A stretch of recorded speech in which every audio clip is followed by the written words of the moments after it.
ሰላም እንዴት ቆያችሁን? በዛሬ ፕሮግራማችን ደግሞ በ2026-27 የውድድር ዘመን በእንግሊዝ ፕሪሚየር ሊግ ከሚሳተፉ ክለቦች መካከል ሁለቱን እንዳስሳለን። ታላቁን ማንቸስተር ዩናይትድ ዘ ሬድ ዴቪልስን እና ሊድስ ዩናይትድ ዘ ዋይትስን። እስከ ፕሮግራሙ ፍጻሜ ድረስ አብራችሁን ቆዩ። ይህንን ቪዲዮ ላይክ፣ ሰብስክራይብ፣ ሼር በማድረግም ቤተሰቡ እስቲ ቅድሚያውን ማንቸስተር ዩናይትድ እናድርግ። ዘ ሬድ ዴቪልስ ማንቸስተር ዩናይትድ በግሬተር ማንቸስተር እንግሊዝ በዓለም የሚሆን በእንግሊዝ በዝናቸው ግንባር ቀደም ከሆኑት ክለቦች መካከል አንዱ የሆነው ማንቸስተር ዩናይትድ ከ148 ዓመታት በፊት በ1878 ኒውተን ሄልዝ በሚል ስያሜ ተቋቋመ። በ1902 ማንቸስተር ዩናይትድ የሚለውን መጠሪያም አገኘ። መስራታቸውን ካደረጉ በኋላ ክላይተን ማንቸስተር ውስጥ ጨዋታቸውን ያደርጉ ነበር። በ1910 ግን ህልሞች ሁሉ እውን ወደሚሆኑበት ኦልድ ትራፎርድ ተዘዋወሩ። ይህ ስታዲየም 75158 ተመልካቾችን የመያዝ አቅም አለው። በዩናይትድ ታሪክ ከማይረሱ አሰልጣኞች መካከል አንደኛው ማት በዝቢ ናቸው። እኛ አሰልጣኝ በ1945 በዝቢ ቤቢስ የሚባሉ እና በአማካኝ ዕድሜያቸው 22 የሆኑ ወጣት ልጆችን አሳደጉ። በእነዚህ ተጫዋቾችን በመታገዝ በሊጉ ጠንካራ ፉክክር ማድረግ ቻሉ። ነገር ግን በሙኒክ አደጋ 8 ተጫዋቾቻቸውን አጡ። በድጋሚም ጆርጅ ቤስት፣ ዴኒስ ሎ እና ቦቢ ቻርልተንን ይዘው አዲስ ቡድን ማዋቀር ቻሉ። በዚህም የተለያዩ ስኬቶችን ሲያሳኩ ረዘም ላለ ጊዜ ቆዩ። ከበዝቢ በኋላ ግን ለረዥም ዓመታት ምርጥ አሰልጣኝ ቡድኑ ማግኘት ሳይችል ቀረ። ሰር አሌክሳንደር ቻፕማን ፈርጉሰን ወደ ቡድኑ እስኪመጡ ድረስ። ሰር አሌክስ በ1986 ወደ ቡድኑ ከመጡ በኋላ ግን የቡድኑ ለውጥ እጅግ በጣም አስገራሚ ነበር። በእርሳቸው የሚያሰልጣኝነት ዘመን ዩናይትድ 13 ፕሪሚየር ሊግ፣ 5 ኤፍኤ እንዲሁም 2 ሻምፒዮንስ ሊግ እና ሌሎች እጅግ ብዙ ዋንጫዎችን ማሳካት ችለዋል። በዩናይትድ ክለብ ታሪክም በአሰልጣኞች ረገድ በረዥም ርቀት ቀዳሚውና ምርጡ አሰልጣኝ እንደሆኑ ይነገርላቸዋል። ማንቸስተር ዩናይትድ ሬድ ፉትቦል ሼር ሆልደርስ በተባለ ተቋም ይመራል። 71 ከመቶ ድርሻ አለው። አቭራም ግሌዘር እና ጆኤል ግሌዘር የበላይ ጠባቂ ናቸው። ኢኒዮስ ግሩፕ በበኩሉ 28 ከመቶ ድርሻ አለው። ይህ ድርጅት በሰር ጂም ራትክሊፍ ይመራል። የአሁኑ የቡድኑ ዋና አሰልጣኝ ሚካኤል ካሪክ ሲሆን በስቲቭ ሃላንድ ይታገዛል። ዩናይትድ በዋንጫ ያሸበረቀ ቡድን ነው። 20 ፕሪሚየር ሊግ፣ 13 ኤፍኤ ዋንጫ፣ 6 ካራባ ዋንጫ፣ 3 ሻምፒዮንስ ሊግ፣ 1 ዩሮፓ ሊግ እና ሌሎች በዛ ያሉ ዋንጫዎችንም ማሳካት ችሏል። በ1999 ያሳካው የትሪብል ዋንጫ አይረሳም። ፕሪሚየር ሊጉን፣ ኤፍኤ ካፑን እንዲሁም ሻምፒዮንስ ሊጉን በማሳካት በክለቡ እጅግ በጣም ድንቅ ተጫዋቾች ተጫውተው አልፈዋል።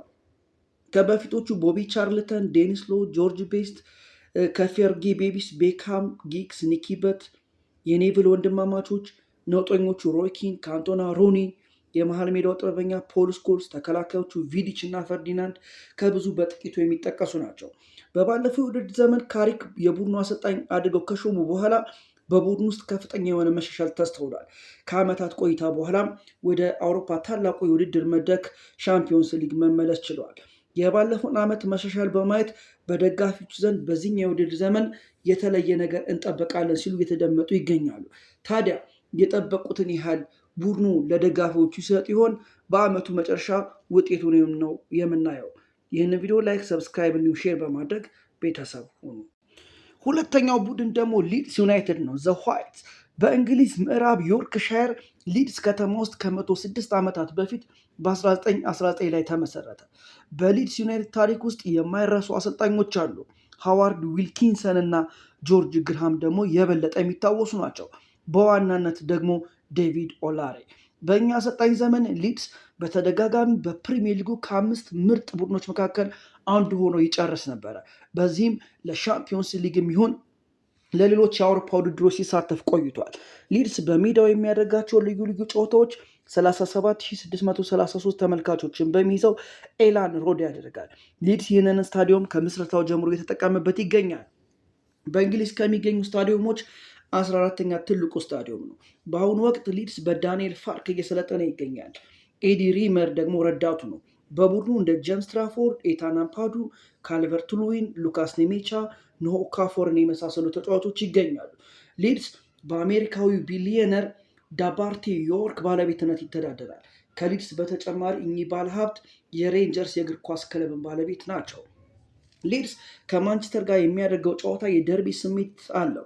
የሮዝ ደርቢ በመባል ይታወቃል። ምክንያቱም ሁለቱ ቡድኖች በዮርክሻየር እና ላንክሻየር ይገኛሉ። እነዚህ ግዛቶች ደግሞ በታሪክ የሮዝ ጦርነት በሚባለው አድርገው ስለነበረ ነው።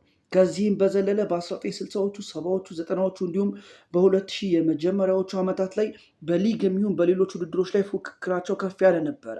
በዚህ ምክንያት ተቃርኖ ቀጥሎ ይገኛል።